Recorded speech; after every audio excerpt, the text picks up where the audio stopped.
고개 들어 주를 맞이해 찬양하겠습니다.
다 함께 자리에서 일어나셔서 주기도문 찬양하겠습니다.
너희 모든 성도들아 여호와를 사랑하라.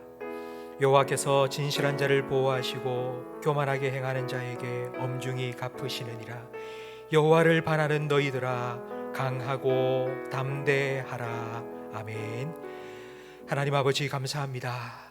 이렇게 복된 하나님 예배할 수 있는 자리로 저희들 불러주시고 세워주시니 감사합니다. 우리가 드리는 예배를 통하여 홀로 영광 받아 주시옵소서. 예배하는 우리 모든 성도들의 심령에 하나님을 만나 하나님을 예배하는 기쁨과 감격을 넘치도록 부어 주시옵소서. 예수님 이름으로 기도합니다. 아멘.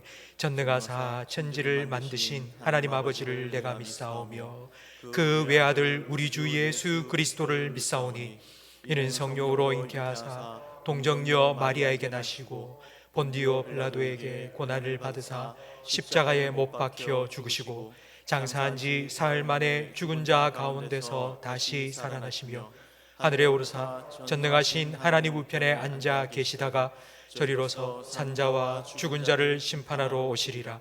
성령을 믿사오며 거룩한 공회와 성도가 서로 교통하는 것과 죄를 사하여 주시는 것과 몸이 다시 사는 것과 영원히 사는 것을 믿사옵나이다. 아멘. 자리에 앉으시기 바랍니다. 302장 함께 찬양 드리겠습니다.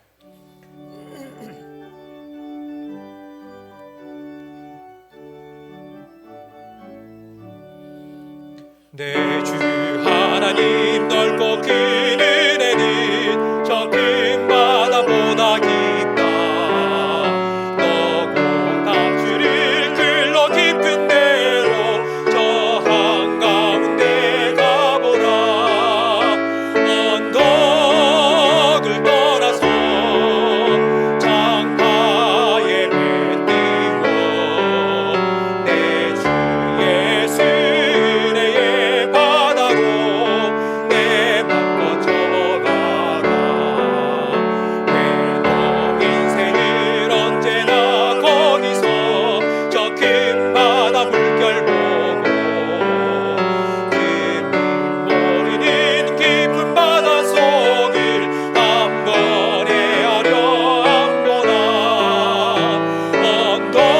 언덕을 떠나서 장파에 배 띄워 내 주 예수 은혜의 바다로 내 맘 뻗쳐가라. 많은 사람이 얕은 물가에서 저 큰 바다 가려다가 살싹거리는 작은 파도 보고 마음 약하여 못 가네. 언덕을 떠나서 장파에 배 띄워 내 주 예수 은혜의 바다로 내 맘 뻗쳐가라. 자꾸 가거라 이제 곧 가거라 저 큰 은혜 바다 향해. 자고 내모를 저 깊은 데로 가라.茫茫한 바다로 언덕을 떠나서 장파에 배 띄워 내 주 예수 은혜의 바다로 내 맘 뻗쳐가라. 마음을 아파야 함께 기도하실 때에 지난 한 주간 우리의 삶을 돌아보며 하나님 앞에 서기에 부끄럽고 부족한 모습이 있다면 회개의 기도를 드리겠습니다. 하나님께서 우리를 이곳으로 부르신 이유는 우리를 새롭게 회복시켜 주시기 위함입니다. 하나님을 예배하는 우리 심령 가운데 주님께서 말씀으로 찾아와 주시고 우리를 온전히 다스려 주시고 우리를 새롭게 하시는 은혜를 베풀어 달라고 우리 자신과 예배를 위하여 통성으로 기도하겠습니다. 하나님 아버지 감사합니다. 한 주간 우리의 삶을 지켜주시고 건강한 모습으로 주님 앞에 나와 마음껏 찬양하며 예배하게 하시니 감사합니다. 한 주간 우리의 삶에 때를 따라 돕는 은혜를 베풀어 주시고 일용할 양식을 공급하여 주셔서 여기까지 인도하여 주시니 감사합니다.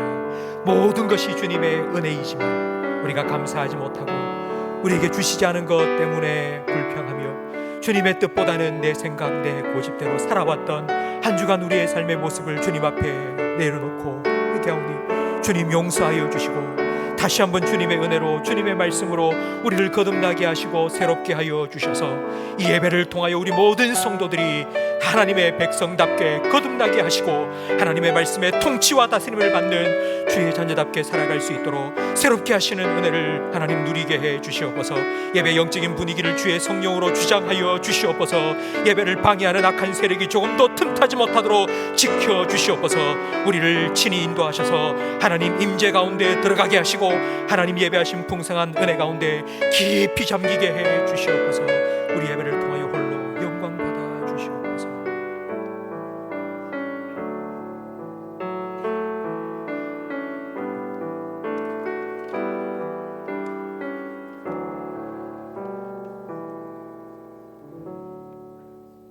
거룩하신 하나님 아버지, 꽃이 피고 만물이 소생하는 3월달 넷째 주일 우리를 거룩한 예배 자리로 불러주시고 하나님을 찬양하게 하시니 감사를 드립니다.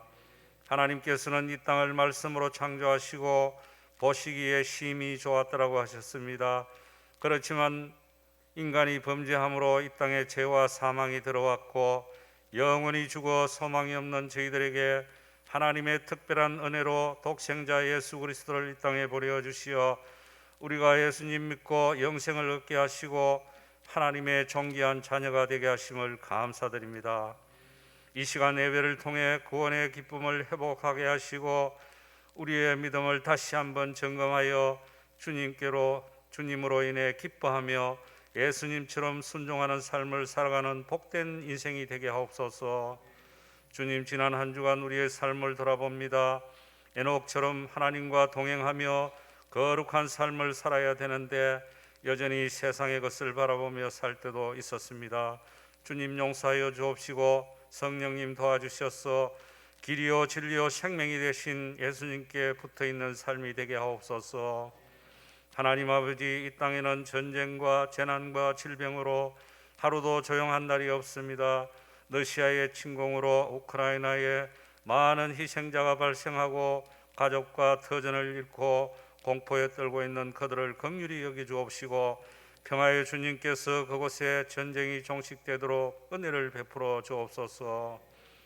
동해안 산불로 큰 피해를 입은 이재민들에게도 그들에게 삶의 희망을 갖도록 은총을 내려 주옵소서.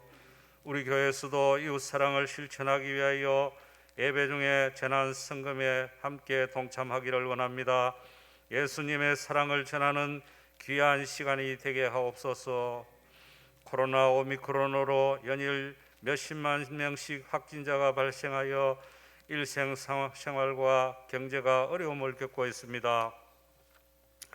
더 이상의 변이 바이러스가 없게 하옵소서.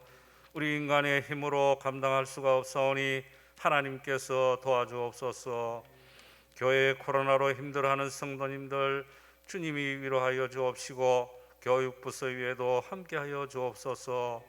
개학을 했는데 학교에서도 확진자가 연일 발생하여 힘든 가운데 있습니다. 우리 학생들 코로나로부터 지켜주옵시고 이들의 영혼들도 바이러스가 침투하지 못하도록 안전하게 지켜주옵소서. 교회 담임 목사님과 모든 교육자들에게도 성령님 함께 하셔서 영육간에 강건하게 하옵소서. 우리의 선교지에도 하나님께서 지켜주옵시고 은혜 주셔서 날마다 새 힘을 공급받게 하시며 그들의 건강과 가정을 지켜주옵소서. 새로운 대통령 당선자에게 은혜를 내려 주옵시고 하나님을 경외하는 마음을 주옵시며 국민을 통합하여 국정을 잘 운영할 수 있도록 지혜를 주셔서 정치, 경제, 외교, 국방, 교육, 문화 모든 면에서 잘 운영하여 번영의 나라로 만들어갈 수 있도록 주님 도와주옵소서. 북한이 연일 미사일을 발사하여 긴장을 고조시키고 있는데 대화로 나오게 하여 주옵시고 하나님께서 이 나라를 지켜주옵소서. 교회 여러 곳을 섬기는 손길들 주님 기억하옵시고 그들을 축복하옵시며 하나님 주시는 힘으로 감당할 수 있도록 은혜 주옵소서. 이 시간 목사님 말씀을 전가하시겠사오니 성령님 함께 하셔서 말씀을 통해 우리의 영혼이 소생되게 하시고 하나님의 은혜가 충만한 시간이 되게 하여 주옵소서. 모든 말씀 주 예수 그리스도의 이름으로 기도드리옵나이다. 아멘.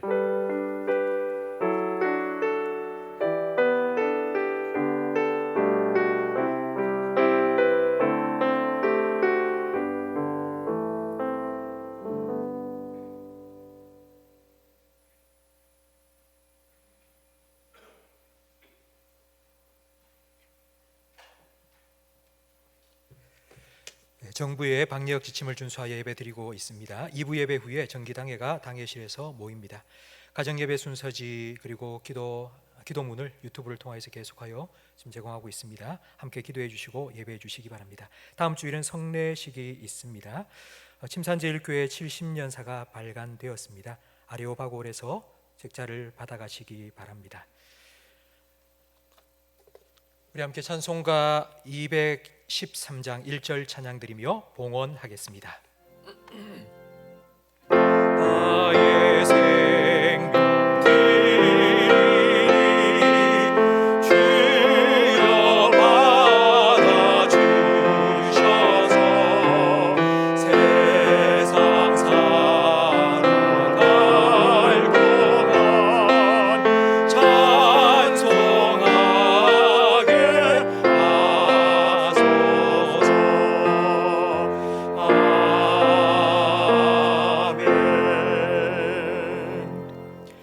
하나님 아버지 감사합니다.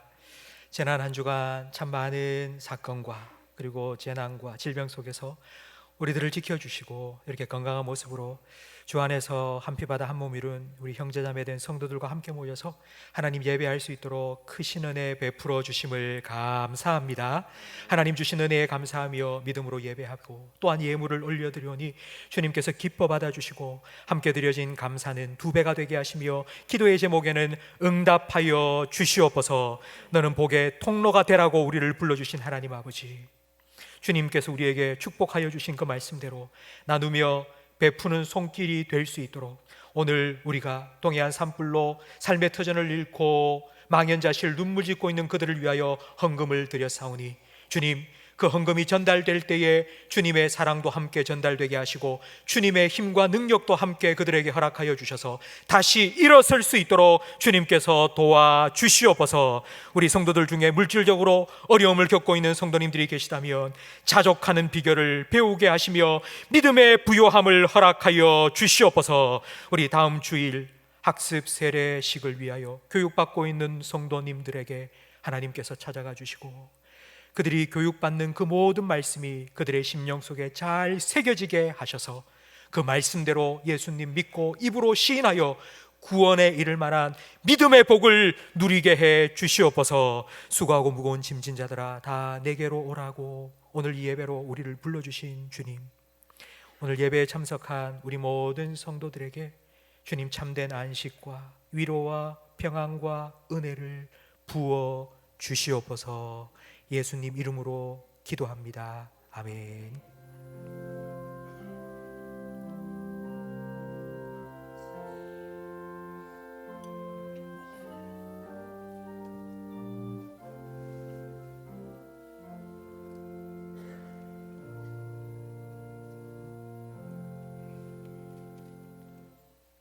시편 131편 말씀입니다. 구약성경 899면입니다.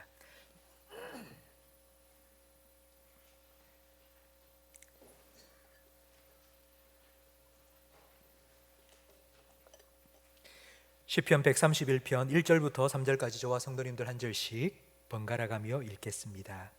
여호와여, 내 마음이 교만하지 아니하고 내 눈이 오만하지 아니하오며 내가 큰 일과 감당하지 못할 놀라운 일을 하려고 힘쓰지 아니하나이다. 실로 내가 내 영혼으로 고요하고 평온하게 하기를 젖된 아이가 그의 어머니 품에 있음 같게 하였나니 내 영혼이 젖된 아이와 같도다. 함께 읽습니다. 이스라엘아, 지금부터 영원까지 여호와를 바랄지어다. 아멘. 우리 서로를 축복하는 마음으로 손을 내밀고 함께 소망, 하나님의 소망이 찬양 드리겠습니다.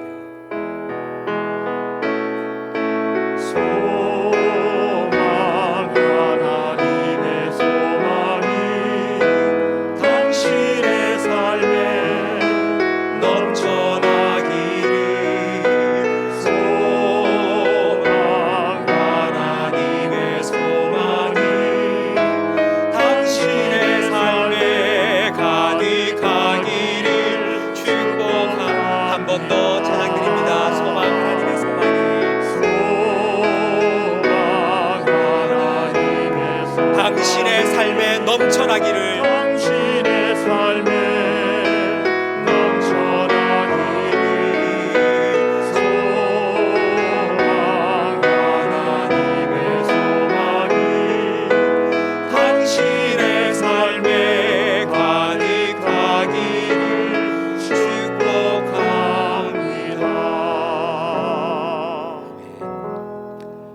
지난주에 말씀드린 대로 오늘은 동해안 산불 이재민들을 위한 헌금을 드렸습니다. 오늘까지 헌금을 해주셔야지 31일까지 총회에 보내고 총회에서 일괄 또 보내드릴 수 있다고 합니다. 동참해 주신 성도님들께 감사드립니다. 70년 역사 간행집이 발간이 되었습니다. 작년 가을부터 한 10개월여 편찬을 위해서 준비해 주신 우리 역사 편찬 위원들에게 진심으로 감사를 드리고요. 책으로뿐만 아니라 교회 홈페이지를 통해서도 역사 책을 여러분 읽으실 수 있습니다. 우리 성도님들 함께 70년 동안 하나님께서 우리 교회에 어떤 은혜를 베푸셨는지 읽고 또 감사할 수 있는 그런 기회가 되었으면 좋겠습니다. 우리 좌우에 계신 분들과 인사 나누겠습니다. 잘 오셨습니다. 은혜 많이 받으세요. 신앙생활을 하면서 가장 많이 쓰는 단어 중에 하나가 은혜입니다. 은혜가 무엇이냐? 여러분 잘 알고 계시죠? 은혜는 값없이, 그러니까 내가 뭐 노력한 것도 아닌데 그냥 그저 주시는 선물이라는 뜻입니다. 그러니까 하나님께서 우리에게 은혜로 주시는 것 전부 다죠. 우리의 건강, 생명, 물질, 가정 다 하나님의 은혜입니다. 근데 이 은혜에 대해서 말로 설명하는 것보다 찬양을 부르면 훨씬 더 은혜롭습니다. 주일 오후 예배를 마치고 바로 이어서 나가는 찬양 혹시 여러분 들어보셨습니까? 모든 것이 은혜라오. 내 삶에 당연한 것 하나도 없었던 것을 모든 것이 은혜라오. 찬양이 참 은혜롭지 않습니까? 성도님들이 저한테 은혜가 무엇이라고 생각하십니까? 라고 물어보신다면 저는 딱 한마디로 은혜는 공기와 같다고 대답하겠습니다. 공기가 없으면 살 수 없습니다. 우리 성도들은 은혜가 없이는 살 수 없습니다. 그래서 사도 바울은 나의 나된 것은 오직 하나님의 은혜라고 고백했습니다. 우리도 이런 찬양을 늘 부르지 않습니까? 은혜 아니면 살아갈 수 없네. 나의 호흡마저도 주님의 은혜라고 찬양하고 있습니다. 오늘 우리가 예배 시간에 불렀던 찬송가 302장 가사에 보면 하나님의 은혜는 바다와 같습니다. 그런데 많은 사람들이 그 바닷가, 해변가에서 찰랑거리는 물속에서 그냥 첨벙첨벙 물장구만 치고 있습니다. 하나님께서는 깊은 바다와 같은 은혜 속으로 우리가 들어오기를 원하시는데 어떻게 하면 더 깊은 은혜, 더 풍성한 은혜를 우리가 누릴 수 있을까요? 오늘 우리가 함께 읽은 시편 131편 말씀을 통해 하나님의 더 깊은 은혜에 잠기는 두 가지 비결을 함께 살펴보기를 원합니다. 우리 1절 말씀을 다시 한번 화면을 보면서 함께 읽겠습니다. 여호와여, 내 마음이 교만하지 아니하고 내 눈이 오만하지 아니하오며 내가 큰 일과 감당하지 못할 놀라운 일을 하려고 힘쓰지 아니하나이다. 아멘. 시편 131편은 다윗의 기도입니다. 다윗은 기도를 이렇게 합니다. 하나님, 내 마음이 교만하지 않습니다. 하나님은 우리의 마음을 감찰하시는 분입니다. 그 하나님 앞에서 감히 누가 내 마음이 교만하지 않습니다 이렇게 기도할 수 있겠습니까? 이런 기도를 하기는 쉽지 않습니다. 근데 다윗이 이 기도를 드리고 있다. 그만큼 다윗은 자기 마음을 살피고 있기 때문입니다. 다윗이 하나님 앞에서 자기 영혼을 돌아보게 된 계기가 있는데 밧세바 사건입니다. 왕이 되고 얼마 후 안정기가 찾아왔습니다. 이제 전쟁할 때가 되었습니다. 여러 때 같으면 자기가 군사를 이끌고 전쟁터에 나가야 되겠지만 이제 살만한데, 이제 편안해졌는데 야 너희들만 나가 하고 보내놓고는 다윗은 왕궁에서 어슬렁 여유를 부리다 한 여자가 목욕하고 있는 모습을 보았습니다. 그 순간 그의 마음에는 음욕이 찾아들었습니다. 내가 왕인데 내가 이 여자 하나도 내 마음대로 못해? 내가 왕인데 데리고 와. 그리고 그 여자를 데리고 와서 그 여자와 간음했습니다. 그리고 임신하게 되었을 때에 그 임신이 드러나자 내가 왕인데 그리고는 그 여자의 남편 우리아를 최전방에 보내어서 적군의 손에 죽임당하게 만들었습니다. 다윗이 했던 이 생각, 내가 왕인데 내가 이렇게 나라를 부강하게 만들었는데 내가 이 정도도 못해? 여러분 바로 이게 교만입니다. 하나님께서는 나단 선지자를 보내 다윗의 교만을 깨닫게 하시고 다윗은 회개했습니다.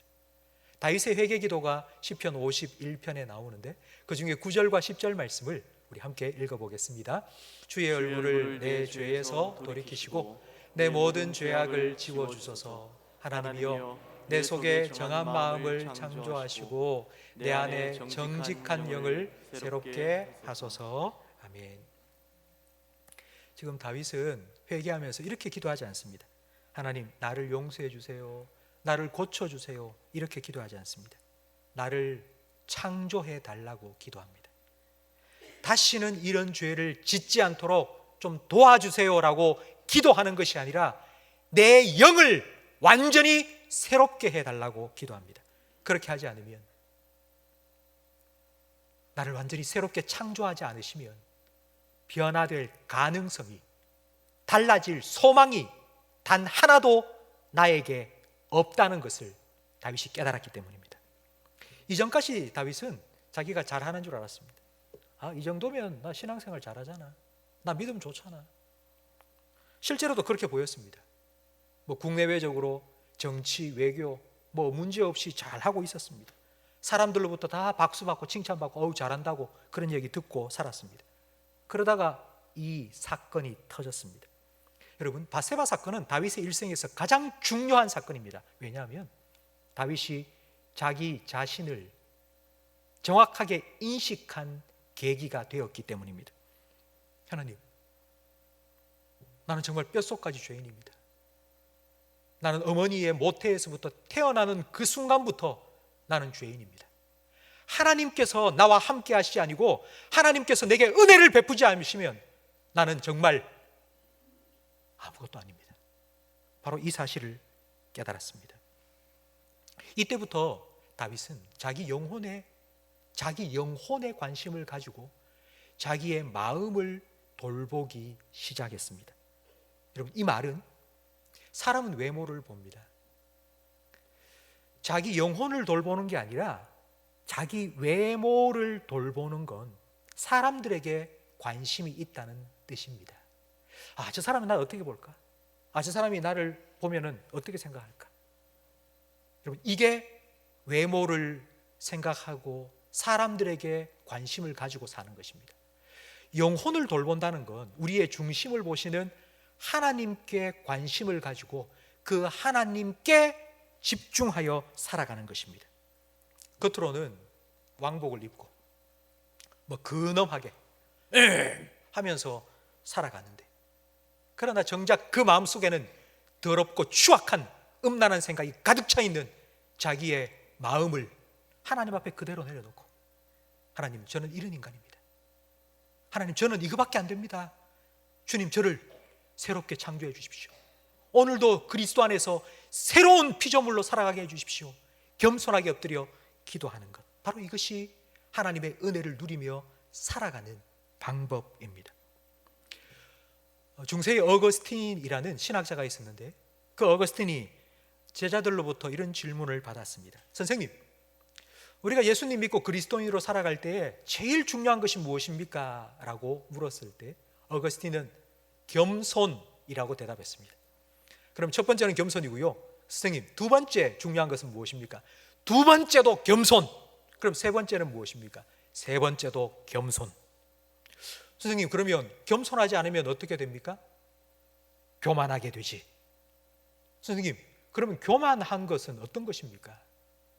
그때 어거스틴은 이렇게 대답했습니다. 내가 겸손하다고 생각하는 것이 교만이다. 우리는 다른 사람들의 교만을 금방 알아챕니다. 조금만 저 사람 뻐기는 것 같다, 저 사람 잘난 체한다, 그건 금방 알아챕니다. 그런데 정작 자기 자신이 교만하다는 것을 알지 못합니다. 성도 여러분, 여러분은 여러분의 영혼을 돌아보신 적이 있습니까? 여러분은 여러분의 마음을 살피신 적이 최근에 있습니까? 한 탐험가가 아프리카에 탐험을 갔습니다. 그래서 아프리카 현지인들을 일꾼으로 삼아서 이제 여행을 떠났는데요, 탐험가는 빨리빨리 재촉해서 막 탐험을 나아갑니다. 그런데 어느 날 갑자기 아프리카 현지인들이 털썩 그 자리에 주저앉아서는 더 이상 못 갑니다, 앞으로 한 이틀 동안은 못 갑니다 라고 버티는 겁니다. 아니, 왜 못 가느냐고 물었더니 하는 말이, 너무 빨리 왔기 때문에 내 영혼이 저 뒤에 있다고, 아직 영혼이 나를 따라붙지 못해서 영혼이 나에게 찾아올 때까지 좀 기다려야 된다고 얘기했습니다. 어쩌면 오늘 우리는 너무 바쁘게 살다 보니, 먹고 사는 일에 바쁘게 하루하루 살다 보니 우리의 영혼을 돌아보고 우리의 마음을 살피는 일을 소홀히 할 때가 많이 있습니다. 내 마음에 관심을 가지고 내 영혼을 살펴야 됩니다. 우리는 살아가면서 뱃속에서 꼬르륵 배고픈 소리가 들리면 금방 밥 먹어야 되겠다 하고 알아챕니다. 그런데 영혼의 갈급함, 영혼의 갈증, 영혼의 배고픔에 대해서는 민감함이 사라져버린 것 같습니다. 주님께서는 의에 줄이고 목마른 자가 복이 있다고 말씀하셨습니다. 의에 줄이고 목이 말라야지 은혜를 구하고 은혜의 풍성함을 누리며 살 수 있기 때문입니다. 성도 여러분, 저는 여러분이 육신의 배고픔을 느끼는 것만큼 영혼의 배고픔도 느끼며 주님 주시는 은혜의 풍성함을 누리는 복 있는 사람으로 살아가기를 주님의 이름으로 축원합니다. 영혼이 잘됨과 같이 하나님께서 주시는 은혜가 우리 마음속에 이렇게 풍성하게 거해야지만이 그 은혜가 우리의 삶 속에 흘러갑니다. 그게 바로 범사가 잘 되는 것입니다. 성도 여러분, 여러분의 영혼이 하나님의 은혜로 충만하여지고 그 하나님의 은혜가 여러분의 범사로 흘러들어가 하나님 주시는 형통의 복을 누리며 살아가시기를 주님의 이름으로 축원합니다. 1절 하반절 말씀에 계속하여 보면 겸손하다는 것은 큰 일을 하려고 애쓰지 않고 내가 감당하지 못할 놀라운 일을 하려고 힘쓰지 않는 것이라고 말씀합니다. 사실 우리 이 말씀은 우리가 쉽게 받아들일 수 있습니다. 왜냐하면 우리에게는 그럴 능력이 아예 없습니다. 우리가 큰 일을 할 능력이 있습니까? 우리가 위대한 일을 할 그 정도의 위치에 있는 것도 아닙니다.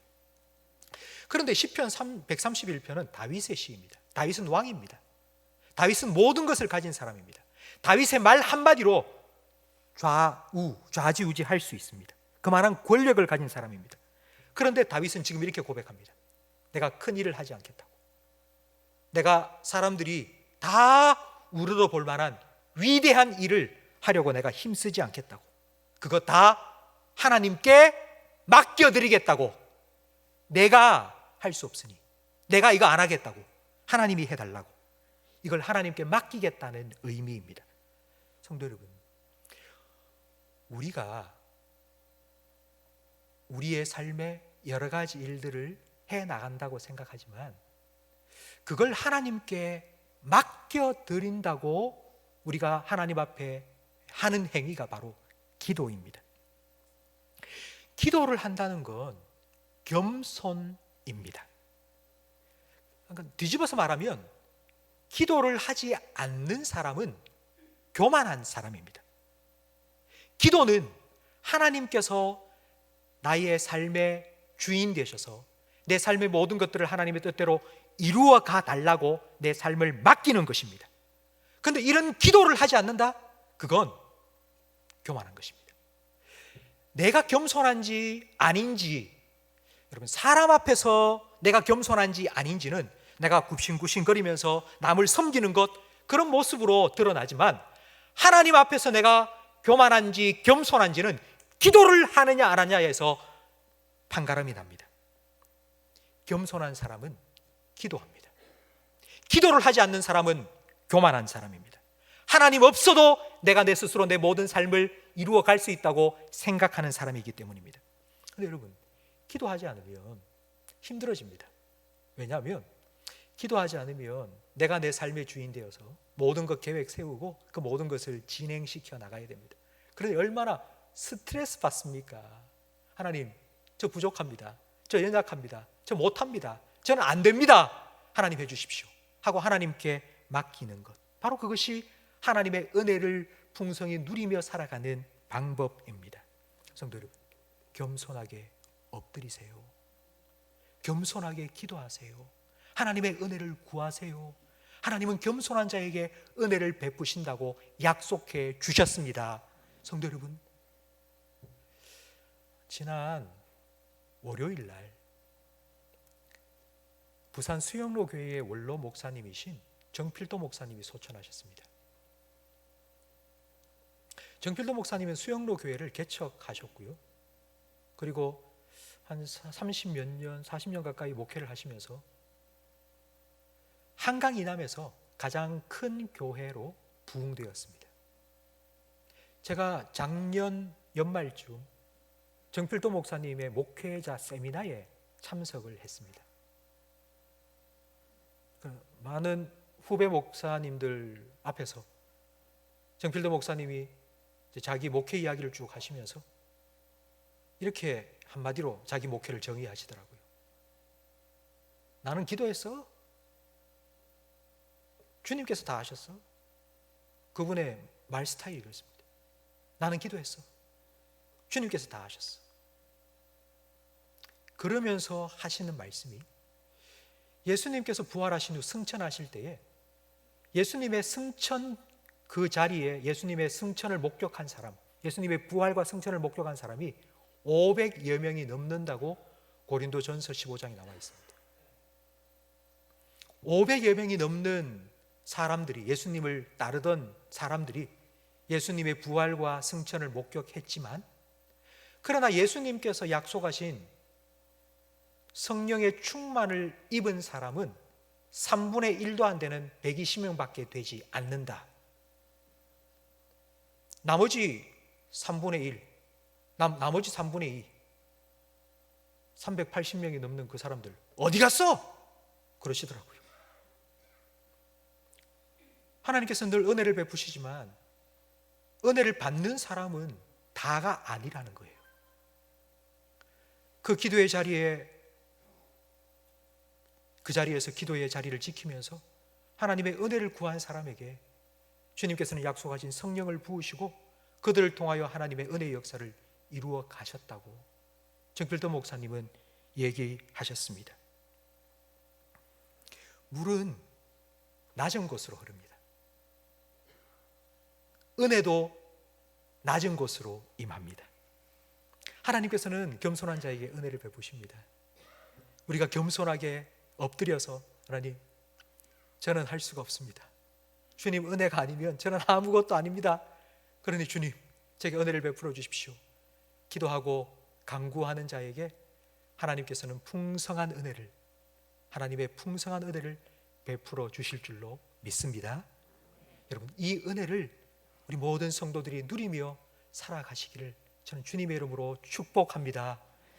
두 번째로, 은혜를 누리며 살아가기 위해서 우리가 무엇을 해야 되는지 우리 2절 말씀을 함께 읽어보겠습니다. 실로 내가 내 영혼으로 고요하고 평온하게 하기를 젖된 아이가 그의 어머니 품에 있음 같게 하였나니 내 영혼이 젖된 아이와 같도다. 아멘. 갓난 아기가 태어나서 젖될 때까지 먹는 주식이 바로 젖입니다. 근데 이걸 끊는 건 정말 힘듭니다. 20년 동안 담배를 핀 사람이 그 담배를 끊는 것, 30년 동안 술 마신 사람이 술을 끊는 것만큼이나 젖대는 것은 힘들고 어렵습니다. 젖대기를 하면 아이들이 그런 생각을 하겠나마는 제가 설교를 준비하면서 생각해 보니 이런 생각을 아이들이 가질 수 있을 것 같아요. 엄마가 나를 싫어하나? 왜 젖을 안 주는 거야? 나 굶겨 죽이려고 하나? 이제 내가 귀찮아졌나? 그런 마음, 그런 오해를 아이들이 가질 수 있습니다. 그래도 젖대야 합니다. 왜냐하면 모유가 아무리 영양분이 좋다 해도 그 모유의 85%는 물입니다. 이유식을 하면서 골고루 영양분을 잘 섭취해야지 건강하게 자라갈 수 있기 때문입니다. 성도 여러분, 우리의 신앙생활은 아이가 태어나서 자라는 것과 같습니다. 우리도 거듭난 우리가 믿음 안에서 계속하여 자라갑니다. 그러니까 이런 신앙의 성장 속에는 젖대는 시기가 반드시 필요합니다. 젖먹이 갓난 아기 때는 배고프다고 막 울기만 울고 보채기만 보채도 입 안으로 먹을 게 쑥쑥 들어왔습니다. 여러분, 처음 신앙생활 할 때 그때는 모든 게 다 잘 풀리는 것 같습니다. 기도하면 기도 응답이 술술 되는 것 같고, 그래서 신앙생활이 재미있습니다. 정말 내가 예수 믿기를 잘했다 싶은 생각이 문득문득 듭니다.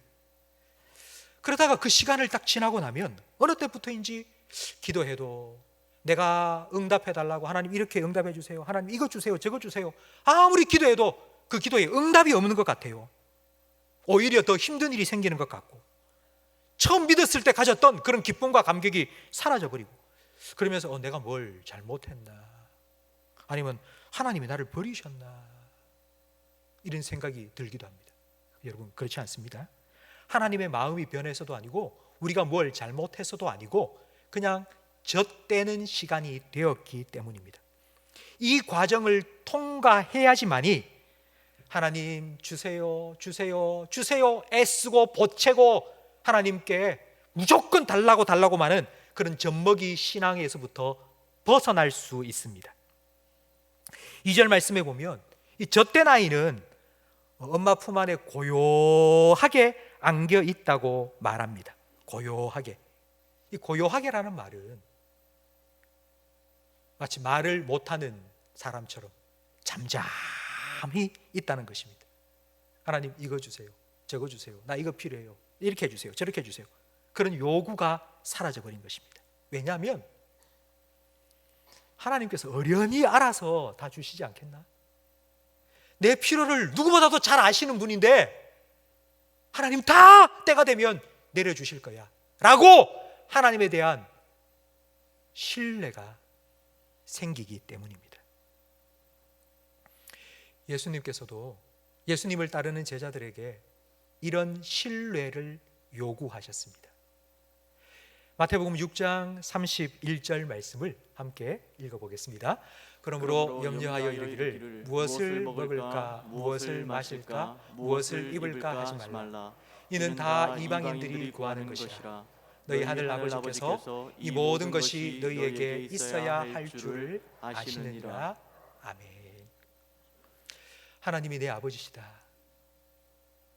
그리고 나는 하나님이 내 아버지 되심을 믿고 나는 그분을 신뢰해. 하나님은 내가 무엇이 필요한지 다 아셔. 그래서 그 하나님, 내게 필요한 것 하나님의 때를 따라 공급해 주실 거야. 이렇게 하나님을 신뢰하며 살아가는 성도는 마치 젖달라고 울어대는 그런 갓난 아기와 같은 사람이 아니라, 자, 엄마 품에 안겨서 엄마, 나 엄마만 있으면 좋아요, 엄마 품에 있으니까 너무너무 평안하고 좋아요 라고 말하는 바로 젖된 아이와 같습니다. 성도 여러분, 2절 말씀을 다시 한 번 더 우리 화면을 보면서 읽겠습니다. 실로 내가 내 영으로 고요하고 평온하게 하기를 젖된 아이가 그의 어머니 품에 있음 같게 하였나니 내 영혼이 젖된 아이와 같도다. 젖된 아이가 엄마 품에 안겨 있는 모습을 한번 상상해 보십시오. 젖 먹는 아이는 엄마 젖 말고도 공갈 젖꼭지 물려줘도 그냥 그게 젖인 줄 알고 물고 있습니다. 근데 젖된 아이는 엄마가 누군지 압니다. 그러니까 엄마를 대신할 다른 것이 없습니다. 엄마만 있으면 된다고, 엄마 품에 앉아 있으면 그냥 가장 좋은 거라고. 여러분, 그렇게 나 자신을, 그리고 나의 삶을 하나님께 온전히 맡겨드리고 그 하나님의 품 안에, 하나님의 은혜 안에 온전히 잠기는 우리 모든 성도님들이 되시기를 주님의 이름으로 축복합니다. 우리는 은혜로 살아갑니다. 그래서 우리는 은혜를 늘 구합니다. 은혜 주세요, 하나님 은혜 주세요, 이 은혜 저 은혜 전해 주세요. 은혜를 구합니다. 하나님은 우리 기도에 응답해 주십니다. 그래서 은혜를 베풀어 주십니다. 근데 하나님께서 우리에게 베푸신 은혜 하루하루 살다 보면 그게 자꾸 새 나갑니다. 그래서 어느 순간 또 텅 비어 있는 나 자신을 발견하게 됩니다. 저는 우리 인생을 밑 빠진 독과 같다고 그렇게 비유하고 싶습니다. 밑 빠진 독과 같은 인생.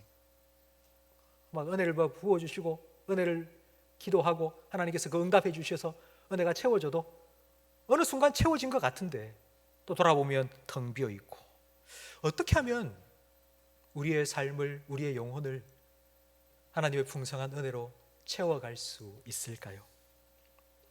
한 유대인 랍비가 제자들에게 이런 문제를 냈습니다. 밑 빠진 독을 딱 갖다 놓고 제자들에게 여기에 물을 채워라. 아니, 밑 빠진 독이 어떻게 물을 채울 수 있습니까? 그래서 제자들이 온갖 방법을 동원했습니다. 진흙을 가져와서 밑에 막기도 하고 뭐 이런저런 방법을 다 동원해 봤지만 아무리 해도 물 부어 놓으면 뭐 하루만 지나면 다 빠져나가고 텅 비어 있는 것입니다. 그때 한 제자가 그 밑 빠진 독을 들고 연못으로 갔습니다. 그리고 그 연못 안에 그 밑 빠진 독을 던졌습니다. 연못 안에 밑 빠진 독이 들어가자 그 독 안에 물이 가득 찼습니다. 우리는 늘 은혜를 달라고 기도합니다. 그래서 하나님 은혜 주시길 기다립니다. 하나님 이 은혜 주시고 왜 안 주시는 거야? 왜 안 주시는 거야? 늘 기다리고만 있는데요. 여러분 구하기만 하지 말고 기다리기만 하지 말고 좀 은혜 안에 한번 풍덩 뛰어 들어가 보시지 않으시겠습니까? 어떻게 하면 우리가 은혜 안에 들어갈 수 있을까요? 젖된 어린아이가 엄마 품에 안긴 것처럼 우리가 하나님 안에 안긴다, 하나님 안에 거한다, 주님 안에 거한다는 것이 과연 어떤 의미일까요? 예수님께서는 요한복음 15장 포도나무 비유를 통해 우리가 하나님 안에 거하고 주님 안에 거한다는 것이 어떤 의미인지를 설명해 주셨습니다. 요한복음 15장 5절 말씀을 함께 화면을 보면서 읽겠습니다. 나는 포도나무요 너희는 가지라. 그가 내 안에 내가 그 안에 거하면 사람이 열매를 많이 맺나니 나를 떠나서는 너희가 아무것도 할 수 없습니다. 아멘.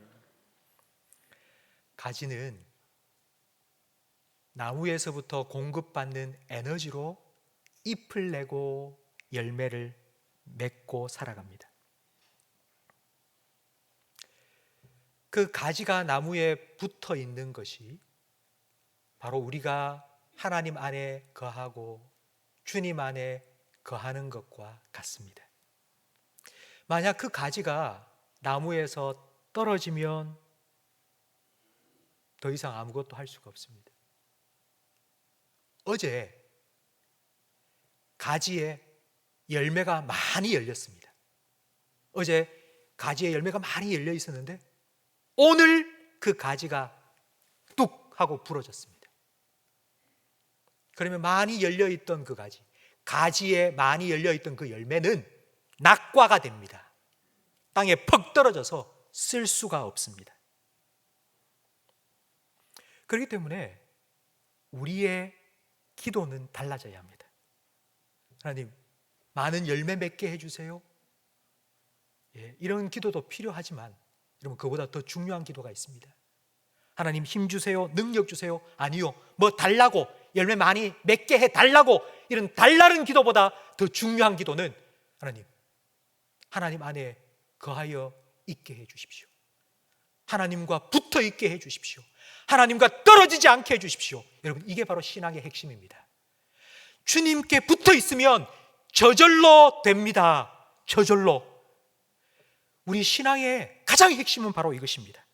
바로 주님과 내가 거하고 있느냐, 내가 주님 안에 거하고 있는가, 내가 주님 안에 붙어 있는가, 여기에서 신앙의 모든 것이 결정됩니다. 내가 기도를 더 열심히 해야 되겠다, 내가 성경을 더 많이 읽어야 되겠다, 예배 더 열심히 참석해야 되겠다. 아니요, 그게 중요한 게 아니고 정말 내가 주님과 함께 있는가, 내가 주님 안에 거하고 있는가, 내가 주님과 연결되어 있는가, 주님과 접속되어 있는가, 주님 주시는 은혜를 내가 지금도 누리며 그 은혜로 살아가고 있는가, 아니면 그게 끊어졌는데도 나는 그것도 느끼지 못하고 그냥 내 힘으로 살아가고 있는가. 바로 여기에서 우리 신앙의 모든 것이 결정됩니다. 스펄전 목사님께서 시편 131편의 설교를 마치시면서 이런 말을 했습니다. 시편 131편은 참 은혜로운 말씀입니다. 하지만 이 말씀에 순종하는 것은 너무나도 어렵습니다. 왜냐하면 하나님께 내 모든 삶을 맡기고 하나님 안에 거하여 산다는 것이 한순간에 되지 않는 힘든 일이기 때문입니다 라고 말했습니다.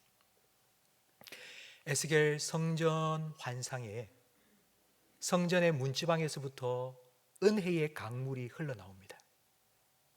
근데 그 성전 문지방에서부터 흘러나오는 그 강물이 갑자기 이만큼 차지 않았습니다.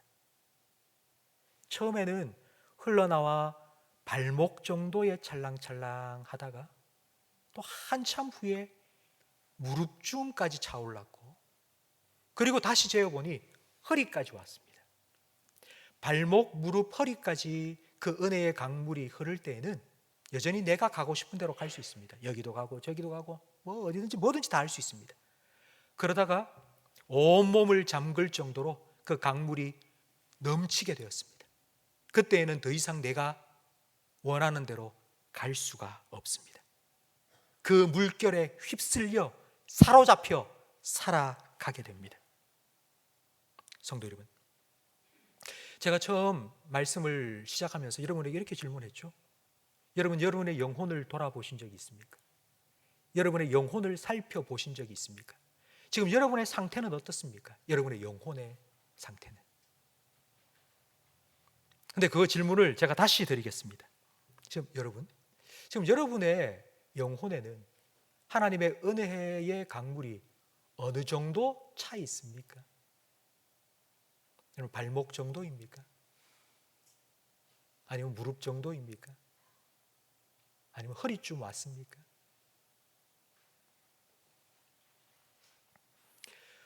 어느 정도인지는 중요하지 않습니다. 왜냐하면 하나님께서는 계속하여 우리에게 은혜를 베풀어 주고 계시기 때문입니다. 지금 내가 발목 정도 있다고 실망할 필요 없습니다. 계속 하나님 채워주실 거니까요. 성도 여러분, 오늘 3절 말씀을 보십시오. 3절에 보니 이렇게 말합니다. 이스라엘아, 지금부터 언제까지? 언제까지? 영원까지. 지금부터 영원까지. 우리가 하나님의 은혜를 사모하며 하나님의 은혜를 구하며 겸손하게 하나님 앞에 엎드려 은혜를 구하며 살아가면 하나님께서 우리에게 은혜를 계속하여 베풀어 주실 것입니다. 그러니 지금 하세요. 여러분, 성도 여러분, 지금 하세요. 오늘부터 시작하세요. 오늘 하루의 삶을 하나님께 맡겨드리세요. 하나님, 내가 큰일을 하지 않겠습니다. 내가 놀라운 대단한 일을 이루며 오늘 하루 살려고, 아닙니다. 그건 하나님이 하시고요. 제가 해야 될 일은 딱 한 가지, 주님 안에 거하겠습니다. 나는 주님 안에 거하겠습니다. 주님과 떨어지지 않겠습니다. 난 그렇게 살고 싶습니다. 여러분, 그렇게 여러분의 삶을 주님께 맡겨드리십시오. 젖된 아이가 엄마 품에 안긴 것처럼 하나님 품 안에 안기시고 하나님 품 안에 거하시고 하나님 은혜 가운데 뛰어드시고 그리고 그 하나님의 은혜에 사로잡혀 살아가시기를 주님의 이름으로 축원합니다.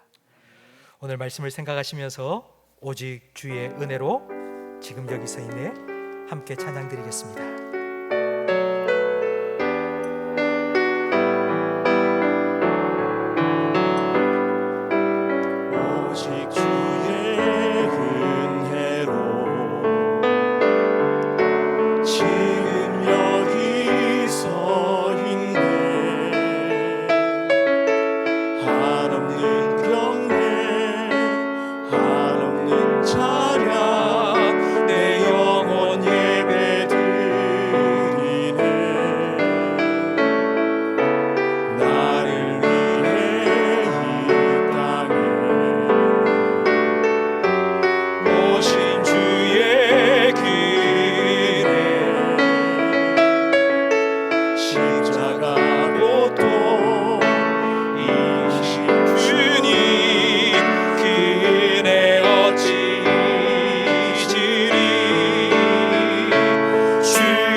날 채우시네. 주는 날 채우시네.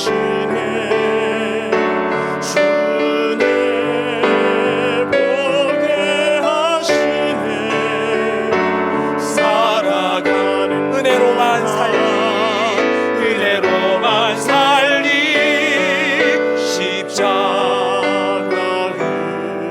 은혜로. 아멘. 기도하겠습니다. 하나님 아버지, 날마다 일용할 은혜를 우리에게 베풀어 주셔서 감사합니다. 그러나 하나님, 우리에게는 더 많은 은혜가 필요합니다. 하나님, 더 풍성한 은혜가 우리의 삶에 필요합니다. 더 크신 은혜, 더 풍성한 은혜에 힘입어 살아갈 수 있도록 우리의 부족함과 연약함을 깨닫게 해 주시옵소서. 내 영혼의 가난함을 깨닫게 해 주시고 육신의 배고픔을 느끼듯이 의에 줄이고 목마름도 느끼게 해 주셔서 무릎으로 눈물로 기도로 주님 앞에 나아갈 때마다 주님 품 안에 안아주시고 주님의 풍성한 은혜 가운데 잠기게 해 주시옵소서. 저때 나이처럼 하나님 아버지 임재 안에 기뻐하며 즐거워하며 살아갈 수 있도록 복 내려 주시옵소서. 매일 하나님과 친밀함을 누리며 하나님께로부터 흘러나오는 풍성한 은혜를 누리며 살아가게 해 주시옵소서. 발목과 무릎 그리고 허리를 넘어서 내 스스로 내가 가고 싶은 대로 갈 수 없을 정도로 온몸을 잠그는 주님의 풍성한 은혜에 온전히 사로잡혀 살아가게 해 주시옵소서. 언젠가 우리가 주님 앞에 설 그날 나의 나된 것은 다 주님의 은혜였습니다. 내 삶의 모든 순간이 주님의 은혜였습니다. 이렇게 고백할 수 있도록 오늘도 내일도 또 다음 한 주간도 변함없이 한결같은 은혜를 오늘 예배에 참여하여 주님 앞에 삶을 맡겨드리며 겸손하게 은혜를 구하여 살아가기를 소망하는 우리 모든 성도들에게 내려 주시옵소서. 예수님 이름으로 축복하며 기도합니다. 아멘. 우리 구주 예수 그리스도의 은혜와 우리 아버지 하나님의 사랑과 성령 하나님의 내주, 인도, 위로, 교통, 충만, 역사하심이 저때 나이처럼 하나님 아버지 품 안에 안겨서 그 주님의 은혜에 깊이 잠겨 그 은혜를 힘입어 살아가기를 소망하며 다짐하는 모든 성도들 위해, 이들의 가정과 생업과 직장과 자녀들 위해, 우리 교회와 한국 교회 위해, 우리나라와 민족 위해, 전 세계 곳곳에 드저 복음 전하시는 선교사님들의 가정과 사역 위에 영원토록 함께 있을지어다. 아멘.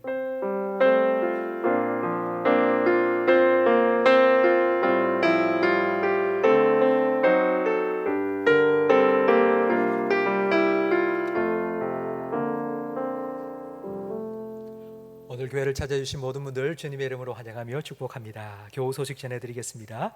하나님께서 임상환 집사님 가정에 새로운 보금자리를 허락하여 주셨고 최삼래 권사님 가정에 증외손자를 주셨습니다. 축하해 주시기 바랍니다. 다 함께 자리에서 일어나셔서 두 손 높이 들고 나의 가는 길 힘차게 찬양하고 예배 마치겠습니다. 나의 가는 길 주님 인도하시네. 그는 보이지 않아도 날 위해 일하시네. 주 나의 인도자 항상 함께 하시네. 사랑과 힘 베푸시며 인도하시네.